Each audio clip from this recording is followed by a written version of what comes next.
આજરોજ ભુજ માર્ગ અને મકાન વિભાગ હસ્તકના ભુજ શહેરના ક્ષતિગ્રસ્ત રોડ રસ્તાઓના રિપેરિંગની કામગીરી પૂરજોશમાં ચાલુ કરાઈ.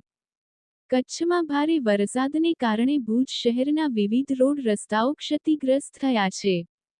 જો કે, વરસાદી વિરામ બાદ તરત માર્ગ અને મકાન વિભાગ રાજ્યએ રસ્તાઓના સમારકામ માટે યુદ્ધના ધોરણે કામગીરી શરૂ કરી છે. કચ્છના મુખ્યમથક ભુજ શહેરમાં આત્મારામ સર્કલ સહિતના રોડને મેટલિંગ કરીને તેનું સમારકામ કરવામાં આવ્યું હતું.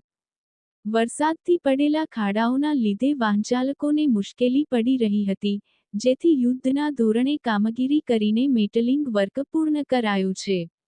ભારે વરસાદથી પડેલા ખાડાઓની સાફસફાઈ કરીને તેમાં મેટલનું પુરાણ કરવાની કામગીરી કરવામાં આવી હતી.